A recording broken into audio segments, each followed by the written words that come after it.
flawless victory. Hey guys, welcome back to another video on Hell Let Loose.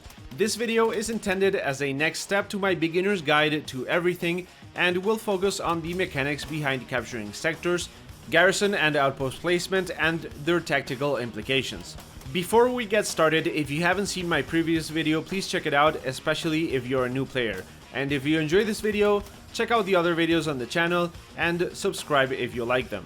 This is a very small channel focused, or rather not focused, on any specific games. I try to cover interesting and cool different games from different genres and on different platforms.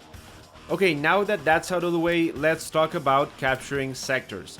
Most players seem to think that you need to be inside of these circles called strongpoints in order to capture a point, but that's not the case for the warfare mode. In this mode, capturing sectors starts as soon as you get inside the 4 squares that surround the strongpoint. Right now, you have to take a look at the map borders to figure out what those sectors are for each of the points, which is something that I hope changes in the future, either as a map indication or something, because it's just not as obvious as it should be, especially for new players. Sectors are always 2 by 2 squares in size and start from the edge of the map onwards. Now, there is a difference between capping inside or outside of the strongpoint, and it has to do with how soldiers are accounted for. One soldier inside a strongpoint is worth roughly 3 times as much as a soldier inside the sector. The game tallies the presence of each soldier in the entire sector, including the strongpoint, and determines who is capturing according to which team has the stronger presence. For example, if you have 2 allied soldiers in a strongpoint but 10 German soldiers in the sector, then that means the Germans will be capturing that sector. Capturing cannot be sped up or slowed down, it can only be interrupted by outnumbering the other team. That means that capturing a sector always takes the same amount of time. It doesn't matter if you have 20 or 50 guys taking a sector, it will always take around 3 minutes to capture. Now I'm gonna pause here for a second and explain why I'm not being precise with the time or with the difference between being inside or outside of a strongpoint. Well, since the game is currently in development, these values will probably change, so I don't know if by the time you're watching this it takes 2 minutes to capture 1, 5 or whatever. So I don't want to be very specific about something that is probably going to change, but the core concept here is that you can capture a sector without having anyone inside of the strongpoint. Okay, once your team captures a sector, any enemy garrisons or outposts inside of your territory will be destroyed except for outposts placed by recon units. So if you're playing in a recon squad, try to keep your outposts somewhere deep inside enemy territory.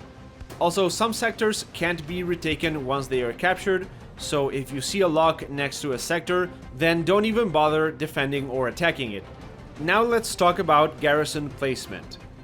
When you first start playing, you might think that placing garrisons as close as possible to a strongpoint is the best course of action, since, you know, that should make capturing the point much easier if you have the entire team already spawning at the strongpoint. And while that is technically true, the chances of that garrison getting destroyed are much higher than if it's placed a bit further back in territory that's firmly under your control.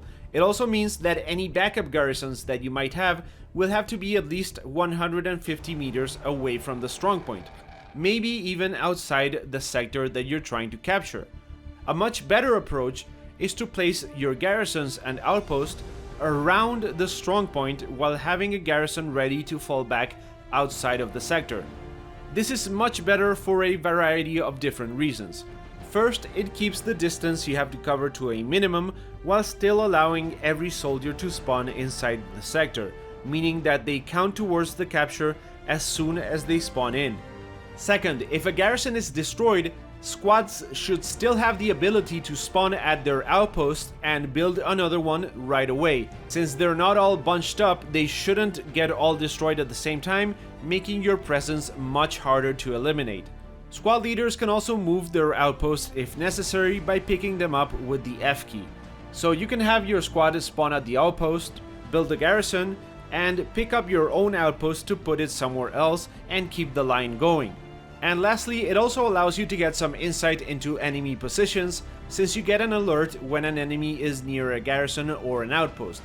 A line of spawns can act as a detection radar against your enemy, allowing you to pinpoint their location.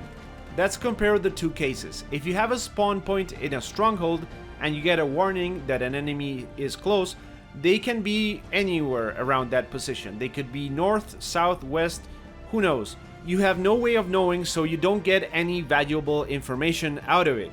If you have your garrisons or spawn points in a line or semicircle around a strong point, and the one at the edge gets a warning, you have a much better idea of where the enemy is. They're probably not going to be inside the line, since that would have triggered a warning on the other outposts as well. You should also keep in mind that garrisons can be destroyed by enemy artillery, so placing them inside a strong point that might get shelled or carpet bombed or even, grenaded increases the chances of it getting destroyed. Tanks can also destroy garrisons by firing at them, but they won't destroy them by driving next to them. So if you're in a tank and you need to destroy an outpost, someone needs to get out and physically get near them. Okay, now that I've gone over how all of this works, let's talk about the tactical implications of all of this. When you're trying to capture a sector, your focus shouldn't be on taking position inside the strongpoint and trying to clear it out from within. At most, 1 or 2 squads should focus on that, while the rest of the team focuses on what's truly important, which is taking out the enemy spawn points. No matter how many enemies you take down, they will just keep coming unless you take down their ability to spawn altogether. This means that flanking the enemy position to try to get around them and find where their garrisons and outposts are is much more effective at reducing enemy presence in a sector than actually killing them. In terms of gameplay design, whether or not this is a good thing is debatable, but taking out an enemy's ability to spawn in or near the sector that you're trying to take should be your team's priority. My last piece of advice is about defending sectors that you've already taken.